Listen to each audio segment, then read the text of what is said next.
안녕하세요 여러분, 즐거운 수요일입니다. 자, 오늘 코스피와 코스닥은 모두 상승으로 마감이 되었습니다. 오늘 코스피 지수는 플러스 2.14% 상승으로 마감이 되었습니다. 장 초반부터 코스피 지수는 이렇게 상승으로 출발이 되었으나 코스닥 지수 같은 경우에는 하락으로 출발이 되었습니다. 특히 오늘은 한국의 확진자 수가 5,000명이 넘었다라는 뉴스가 나왔는데도 제약과 바이오주가 그렇게 큰 상승이 나오지 않았으며, 미국 연준 의장인 파월은 테이퍼링을 조기 종료하고 금리 인상을 앞당길 수 있다라는 뉴스가 나왔습니다. 자, 그리고 오늘은 외국인 투자자의 코스피, 코스닥 그리고 선물에 대량 매수가 들어왔는데 과연 내일 한국 증시는 어떤 모습을 보여줄까요? 오늘 이 시간에 한번 알아보도록 하죠. 자, 지금 시각이 4시 5분입니다. 시간의 단일가 유럽장, 미국장 그리고 야간 선물도 다 끝나지 않았습니다. 그래서 매까지는 배제를 해보고 진행해 보도록 하겠습니다. 자, 그럼 먼저 해외 시황과 국내 시황 그리고 오늘의 특징주를 한번 살펴보도록 하겠습니다.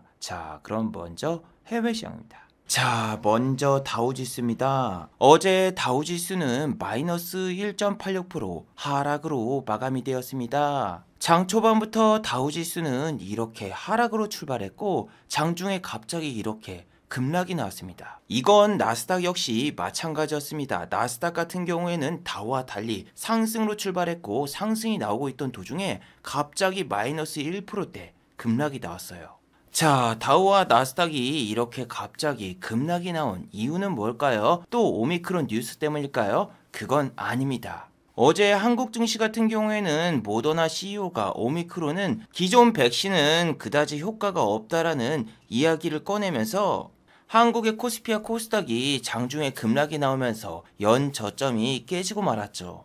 그런데 어제 유럽 증시와 미국 증시가 개장되었는데 유럽 증시도 그렇게 큰 하락이 발생하지 않았고, 나스닥 야간 선물은 어제 이렇게 급락 중이었는데 나스닥이 개장되자마자 이렇게 상승 전환이 나온 걸 보고 정말 쇼크를 먹었거든요. 그런데 어제 제 생방송을 보신 분들은 다들 알고 계시겠지만 시청자 여러분들이 갑자기 나스닥이 급락이 나오고 있습니다 이렇게 소리를 지르길래 제가 왜 급락이 나오나 뉴스를 찾아보니까 바로 BJ 파월의 발언 때문이었습니다. 아직 FOMC 회의가 진행되지도 않았는데 파월 연준 의장은 지금 현재 미국 시장은 인플레이션 우려가 너무 크다. 그래서 인플레이션을 대응하기 위해서 자산 매입 축소인 테이퍼링을 좀 더 빠르게 진행하겠다라고 밝혔어요. 자, 일단 테이퍼링은 12월 달 FOMC 회의가 끝나자마자 진행을 하면서 자산 매입 규모를 월 150달러씩 축소를 하겠다라고 밝혔습니다. 이건 정말 의외네요. 파월 같은 경우에는 비둘기파의 상징이었는데 갑자기 매파로 바뀌었습니다. 자, 그리고 FOMC 회의 같은 경우에는 2주 뒤입니다. 12월 14일 날 열리는데 이번 회의에서는 테이퍼링의 종료 시기까지도 결정이 될 예정이에요. 자, 테이퍼링이 종료가 된다는 이야기는 금리 인상이 바로 시작이 된다는 얘기입니다. 내년 3월에 테이퍼링이 완전 종료가 되면은 금리 인상은 내년 4월부터서 가능하다라는 이야기입니다. 그래서 미국의 다우지수와 나스닥이 이렇게 급락이 나왔는데 지금 현재 미국의 S&P 500과 나스닥 야간 선물은 이렇게 급등 중입니다. 자, 그리고 여러분, 보통 미국에서 테이퍼링을 시작을 하고 금리 인상을 한다는 이야기가 나오면은 달러 환율이 급등이 나와야 돼요. 그래서 지금 기사를 보시면은 달러 환율이 1200원대까지 올라갈 것이다라는 이런 추측성 기사가 계속 나오고 있는데 오히려 반대로 원달러 환율은 지금 하락 중입니다. 자, 이렇게 환율이 갑자기 하락한 이유는 뭘까요? 그 이유는 바로 중국의 위안화가 절상이 되었다라는 뉴스 때문이죠. 자, 환율이 살짝 내렸다고 해서 외국인 투자자가 지금 한국 증시를 쓸어 담은 건 아닙니다. 자, 오늘 코스피와 코스닥 그리고 선물까지 외국인의 매수세가 들어왔는데, 자, 선물을 보시면은 장중에는 여러분 1,000억 원 이상의 외국인 투자자의 선물 매수가 들어왔어요. 자, 여러분 보세요. 장 초반부터서 외국인 투자자가 이렇게 선물을 8천억을 매수했거든요. 나중엔 이게 1조 원 이상으로 넘어가요. 이때 시간이 몇 시였냐면은 11시 8분밖에 안 됐어요. 와, 진짜 여러분 소름 돋더라고요. 자, 선물 같은 경우에는 현물과 다르게 정규장 거래 시간이 3시 45분까지거든요. 3시 45분까지인데 우리 장이 종료가 딱 됐어. 현물 시장이. 종료된 다음에 갑자기 현물을 무더기로 팔아. 자, 그리고 여러분 오늘 코스피 종가를 보셨나요? 분명히 2900포인트 그냥 넘길 수 있어. 근데 개인 투자자분들을 생각하게 만들기 위해서 2900포인트를 안 찍고 1포인트 남겨놓고 2899를 만들어 놓고 종료했습니다. 자, 반대로 오늘 코스피를 금융투자가 이렇게 매도한 모습을 보실 수 있는데 연기금과 투신은 오늘 오히려 코스피를 매수했습니다. 자, 오늘 연기금과 투신이 가장 집중적으로 매수한 종목이 바로 삼성전자와 SK하이닉스인데 오늘 들어온 연기금이라던가 투신의 수급은 그렇게 의미를 부여할 만한 금액의 매수가 아닙니다. 자, 그래도 오늘 코스피 같은 경우에는 아시아 증시에서 가장 큰 상승폭을 보여주었죠. 물론 여러분 이거는 다른 나라 증시보다 한국 증시가 많이 빠졌기 때문에 반등도 세게 나온 겁니다. 자, 대만이라던가 상하이 종합지수를 보시면은 이렇게 하락폭이 별로 크지가 않거든요. 자, 그런데 한국 같은 경우에는 일주일 동안 단 한 번에 상승이 나오지 않았고 어제 같은 경우에는 2%대 급락이 나왔죠. 어제 같은 경우에도 아시아권 증시에서 2%대 하락이 발생한 나라는 한국 빼고 없었죠. 자, 일주일 동안 코스피가 3013포인트에서 2839포인트까지 6%가 하락이 나왔는데 지금 이렇게 2%밖에 반등이 나오지 않았기 때문에 여러분들이 지금 주의하셔야 되는 게 미국 증시 같은 경우에도 이렇게 급락이 나온 다음에 다음날 이렇게 반등이 조금 나왔다가 다시 빠졌죠. 개인 투자자분들이 원하는 시나리오는 이렇게 지난번처럼 저점을 찍은 다음에 일주일 연속으로 반등이 나와주면서 고점에서 어느 정도 횡보만 해줘도 매도할 종목들이 많지만 지금처럼 이렇게 계속 투매가 나와버리면은 이렇게 상승하는 종목 자체가 없기 때문에 인버스라던가 고버스, ETF 상품을 제외하고는 코스피 코스닥에 상승하는 종목이 100종목이 아니라 50종목도 안 됩니다. 그래서 여러분들이 매매를 하실 때는 장대 양봉이 최소 3개 정도는 나온 다음에 위에서 이렇게 횡보할 때 먹는 게 그나마 안전하게 먹을 수가 있거든요. 현재 외국인 투자자 같은 경우에는 이렇게 콜옵션을 대량으로 매수하고 있고 풋옵션 같은 경우에는 이렇게 매도를 하고 있어요. 그뿐만이 아니죠. 오늘 같은 경우에는 고버스를 외국인 투자자와 기관 투자자가 이렇게 양 매도를 하는 모습을 보여주었습니다. 자, 선물과 옵션 그리고 고버스 지표만 보시면은 지금 한국 증시가 상승이 상당히 잘 나올 것 같은데 지금 여러분 다음 주 목요일은 선물 옵션 동시 만기일 내마녀의 날입니다. 자, 만약에 우리가 지금 12월 6일이라던가 12월 7일, 12월 8일 날 있었으면은 옵션 만기일 전에 개인 투자자분들의 풋옵션을 휴지 조각으로 만들기 위해서 외국인과 기관 같은 경우에는 풋옵션이 아닌 콜옵션을 계속 살 겁니다. 와, 이거 괜찮습니다. 이렇게 이야기를 하겠지만 아직까지 여러분 기간이 너무 많이 남았기 때문에 외국인 투자자의 풋옵션 매수 혹은 풋옵션 매도량만 보고 단정 짓기는 매우 힘든 것 같아요. 이건 저뿐만이 아니라 유튜브 댓글만 봐도 여러분들도 풋옵션을 지금 외국인 투자자가 대량으로 팔고 있기 때문에 올려줄 것 같은데도 조금 애매하다 이런 생각을 하고 계시죠. 거기다 여러분 오늘 아침에 기사를 보셨나요? 코스피가 어제 연중 최저치를 찍었는데 공매도가 하루에 1조 원이나 발생했다라는 기사예요. 자, 정말 신기하죠. 외국인 투자자는 풋옵션을 팔았는데 공매도는 어마어마하게 많이 쳤어요. 이건 도대체 무엇을 의미하는 걸까요? 자, 일단 현물 시장과 옵션 그리고 선물 시장은 어느 쪽이 더 시장이 크냐면은 우리나라에서는 옵션과 선물 시장이 훨씬 더 시장이 큽니다. 그리고 공매도 같은 경우에도 풋옵션이라던가 콜옵션이 먼저 우선순위가 되지 공매도가 우선순위로 보기는 힘들어요. 자, 그리고 오늘 같은 경우에는 한국 증시를 2% 이상 띄우기 위해서 삼성전자와 SK하이닉스에 집중적인 매수가 들어왔는데 어제 여러분 미국의 반도체 회사 마이크론 테크놀로지 같은 경우에는 마이너스 2.48%의 하락이 발생했으며 엔비디아 역시 마이너스 2.10%의 하락이 나왔고 필라델피아 반도체 지수는 마이너스 2%대 하락으로 마감이 되었어요. 자, 이런 상황에서 미국 증시의 반도체주와 필라델피아 반도체 지수도 전부 하락했는데 왜 오늘 삼성전자와 SK하이닉스는 저렇게 상승이 났을까요? 자, 그 이유는 지난번 미국의 필라델피아 반도체 지수가 이렇게 4%대 상승이 크게 나왔을 때 삼성전자는 아침에 잠깐 상승이 나오고 종가는 이렇게 하락으로 마감이 되었고, 마이크론 테크놀로지가 목요일날 이렇게 3.26%가 상승이 났을 때도 삼성전자는 움직이지 않았고, 지수를 끌어올리기 위해서는 삼성전자의 주가를 올리는 게 가장 빠르기 때문이죠. 자, 여러분, 어제 영상도 그렇고 최근 영상에서 제가 JP모건 창구에 대해서 너무나 많이 설명을 해드렸죠.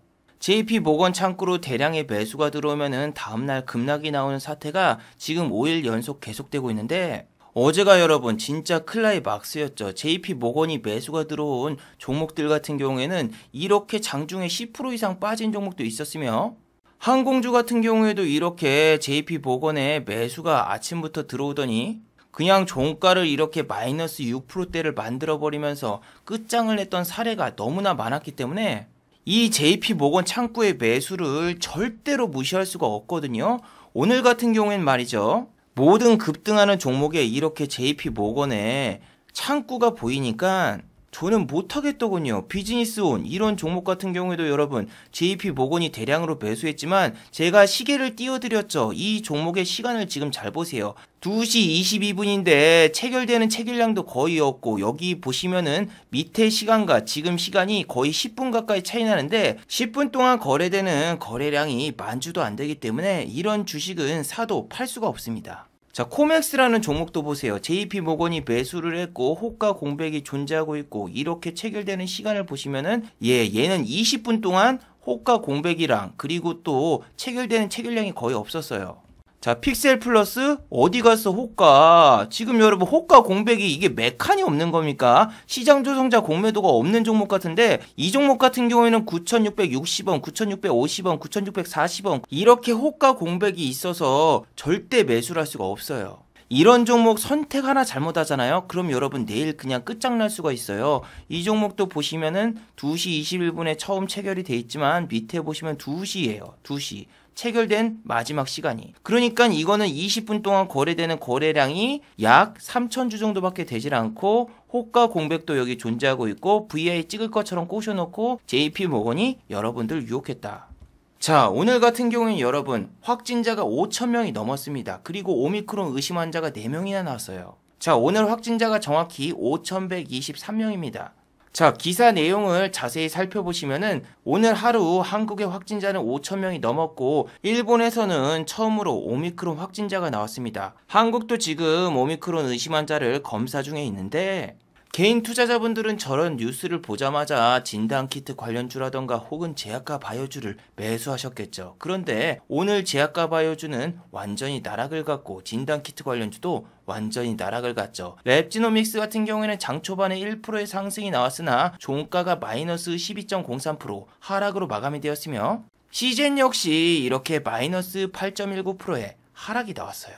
자, 그리고 경구용 치료제 관련주 국전약품도 장 초반에는 이렇게 9.35%까지 상승이 나왔으나 종가는 마이너스 2.16% 하락으로 마감이 되었고, 현대바이오 역시 이렇게 장 초반에는 9.22%까지 상승했으나 종가는 마이너스 0.65% 하락으로 마감이 되었어요. 자, 그런데 여러분 제약과 바이오 종목 그리고 진단키트 관련주가 전부 다 내렸는데 한국 BNC라는 종목은 이렇게 10% 이상의 상승이 나오면서 오늘 플러스 13.36%까지 상승이 나왔고, 프로그램 매수를 통해서 한국 BNC는 우리 모건 형님이 대량으로 매수를 했습니다. 자, 그런데 여러분들이 제 영상을 보면서 JP모건이 대량으로 매수했네? 내일 아침에 JP모건 창구로 대량의 매도가 나오겠구나. 에이, 한국 BNC 그냥 손절하거나 혹은 익절로 마감해야지 하고, 오늘 이런 부분에서 매수해서 수익을 내신 분도 있겠지만 이런 부분에서 잘못 들어갔다가 이렇게 손절을 치고 나오신 분들은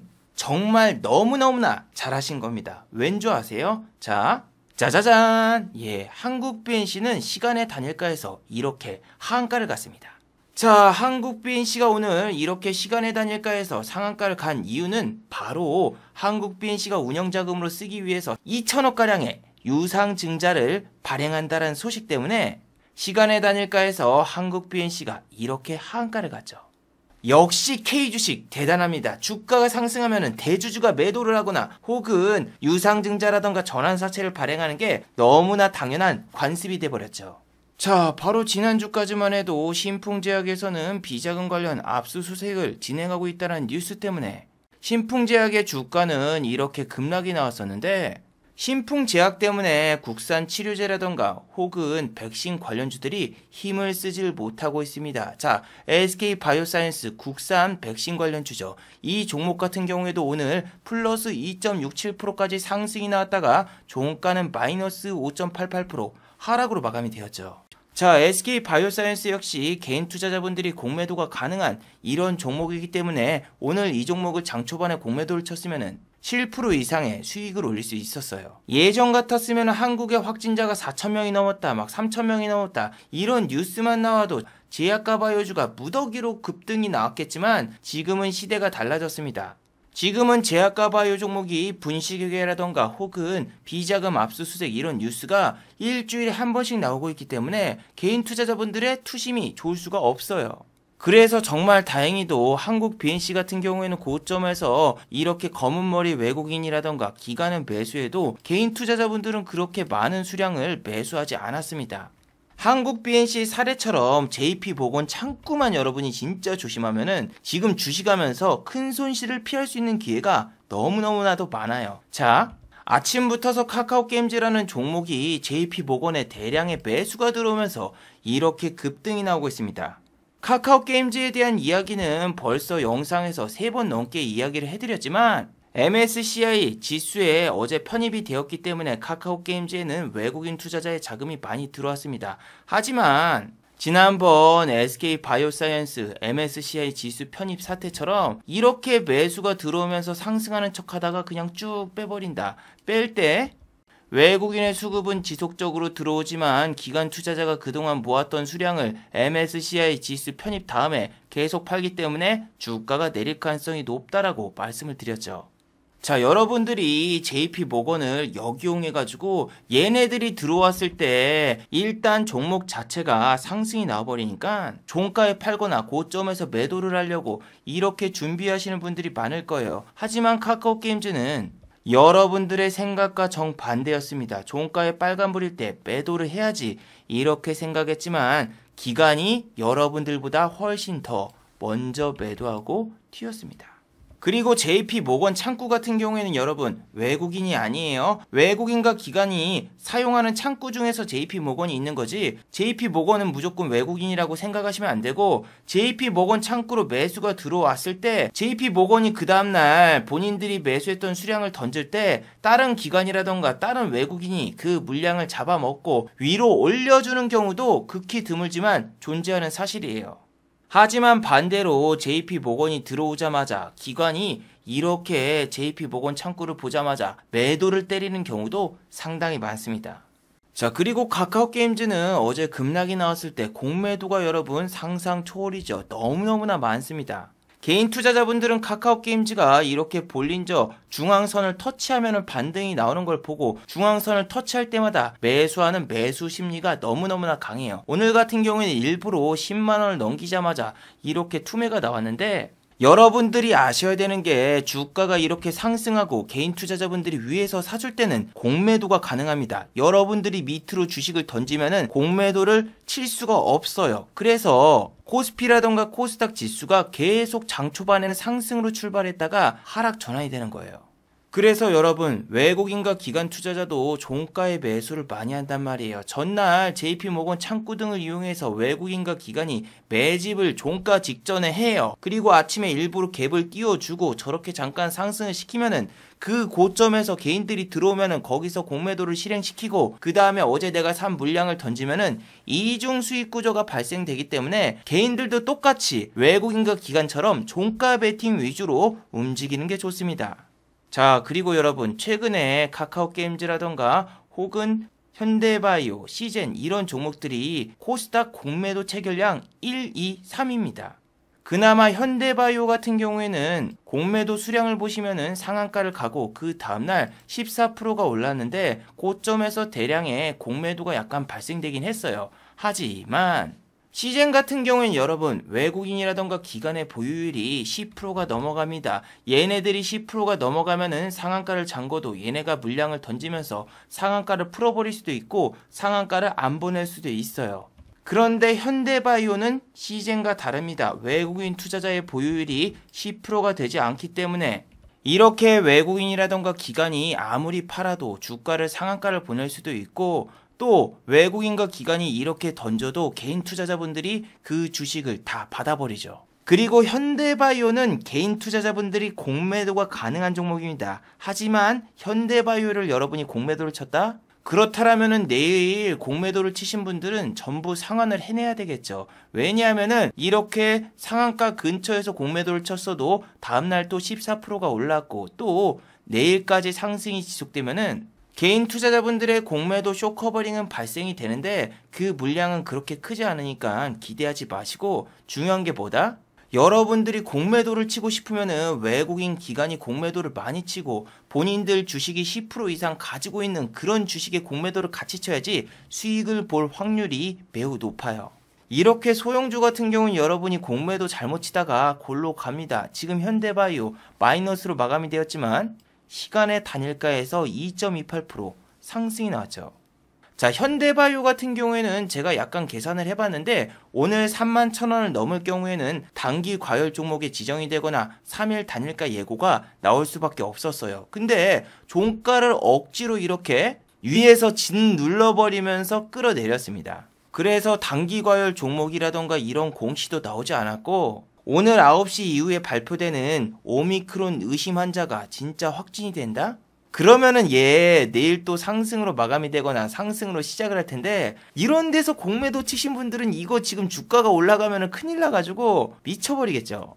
그래서 여러분들이 절대로 그냥 이렇게 대차거래 잔고증가 상위 종목 현대바이오 있네? 나도 지금 이거 따라서 공매도 쳐야 되겠다. 이렇게 그냥 단순하게 생각하면 안 돼요. 물론 여러분 이런 것도 있습니다. SM이라던가 YG엔터테인먼트 그리고 엔터주를 보시면은 와 대박 차트가 지금 SM 같은 경우에는 고점 대비해가지고 몇 프로가 내렸습니까?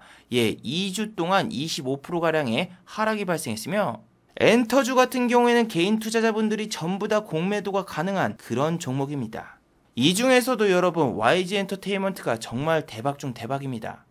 위드 코다리 19 뉴스 탁 내보낸 다음에 5만원짜리 주가를 75,800원까지 띄웠어. 근데 여기서부터 여기까지 단 하루도 빠짐없이 주가가 계속 하락이 나오더니 지금 이 종목은 상한가를 가봤자 여기고 지금 고점 대비해서 40%가 빠졌어요. 40%. 이게 여러분 엔터주들이 위드 코다리 19 수혜로 올라간 게 아니라 너도 나도 NFT를 하겠다라고 발표를 하면서 저렇게 주가가 올랐었던 거거든요. 그런데 지금은 NFT 관련주들이 일반 주식이 오르면서 전부 다 하락이 나오고 있기 때문에 저렇게 엔터주들이 지수가 2% 반등이 나와도 오늘 하락한 거예요. 특히 위메이드가 무너지면서 오늘 게임주는 아침부터서 급락이 나왔습니다. 특히 여러분 어제 저에게 큰 손실을 주었던 네오위즈가 아침부터서 급락이 나오더군요. 제가 여러분 이 네오위즈라는 종목에 2,500만원을 태웠었는데 아침까지만 해도 제 수익금이 100만원 가까이 되었었는데 이 네오위즈라는 종목이 10% 가까이 급락이 나오면서 저의 수익금을 전부 다 잡아먹었었죠. 자, 제가 네오위즈를 정확히 32,000원 근처에서 매수를 했고 위아래로 스탑로스를 걸어놨습니다. 하지만 어제 지수가 폭락이 나오고 하방 VA로 직행하면서 스탑로스가 작동을 안 했죠. 그래서 그때 정말 멘탈이 날아가는 상황이었는데 이때 그냥 침착하게 저는 손절을 때렸습니다. 아침에 90만원 이상의 수익이 났었지만 그걸 전부 다 포기하고 결국에는 하락 전환이 되었지만 저는 여러분 지수 최고점에서 공매도를 이렇게 쳐놔가지고 다른 수익금도 있었고 또 11월 달에는 일별로 봐도 깨진 적이 거의 하루도 없습니다. 이거는 공매도로 수익을 냈기 때문에 여러분들에게 공개를 못해드리지만 이렇게 그냥 빨간 물결이 계속 이어지고 있었어요. 근데 여러분 제가 공매도를 상환한 다음에 현금 매수를 할 수 있는 금액이 정확히 3천만원 가까이 있었거든요. 그래서 욕심이 생겨가지고 네오위즈에 물을 탈까 생각을 했어요. 이 연승이 깨지기도 싫고 11월 말에 마지막 날을 손실로 마무리되는 게 너무 짜증나가지고 이 돈을 투입해서 물을 탈까 말까 고민을 했는데 물을 탔을 경우에 제가 계산을 해보니까 평당가가 딱 31,000원 정도에다가 마이너스 3%로 바뀌더군요. 그런데 여러분들 물 탈 때 조심해야 되는 게 뭐다? 물을 탄 다음에 주가가 더 하락을 하면은 손실금이 더 많이 늘어난다. 이건 어제 영상에서도 여러분들께 말씀을 드렸지만 저는 위메이드와 카카오 게임즈를 비롯한 게임주들이 오늘 내릴 거라고 예측을 했었습니다. 위메이드 같은 경우에는 어제 주가가 별로 안 빠졌습니다. 다른 주식들은 막 마이너스 10%를 찍는데 얘는 고작 마이너스 3%밖에 하락하지 않았으며 게임빌 같은 경우에는 어제 심지어 양봉으로 마무리가 되었어요. 그리고 제가 손절한 네오위즈라는 종목은 게임 신작에서 NFT를 적용하지 않겠다 이렇게 이야기를 했기 때문에 저 인터뷰가 나오자마자 이렇게 하방 VI를 가면서 주가가 더 크게 급락이 나와버린 겁니다. 그래서 네오위즈 같은 경우에는 물을 타면은 당연히 손실이 더 커질 것으로 생각을 했고 더 이상 오를 모멘텀도 없었고 이 종목은 맨날 막 10% 올려놓고 그 다음날 다 빼버리면서 이렇게 지옥을 보내버리는 습성이 있기 때문에 저는 네오위즈를 손절을 했어요. 그리고 아침에 네오위즈가 7% 이상 급락이 나온 걸 보고 와 진짜 손절하길 잘했네. 이거 만약에 물 탔었으면은 손실금이 2배로 커지고 100만원 손실 볼 거를 1000만원 손실 볼 뻔했네. 이러면서 안도의 한숨을 내쉬었습니다. 그런데 여러분, 와 우리나라 주식은 진짜 작전 천국이구나. 정말 여러분 장막판에 믿을 수 없는 광경을 보고 말았습니다. 네오위즈가 장 초반에 마이너스 7% 이상 하락 중이었는데 장막판에 갑자기 이렇게 제 본전 이상으로 올라갑니다. 주가가. 자 정말 믿을 수 없는 광경입니다. 장 초반엔 이렇게 마이너스 6.41%까지 하락이 나왔다가 갑자기 9.95% 상승이 나왔어요. 저는 여러분 이렇게 주가가 급등하자마자 머릿속에 생각이 든 건 딱 하나밖에 없었습니다. 이 자식들 어제 NFT 게임 안 한다고 했는데 어제 주가가 너무 내려가지고 설마 NFT 게임 개발한다고 한 거 아니야? 와 진짜네. 하루 만에 말 바꾸고 NFT 게임을 개발하기로 마음먹었답니다.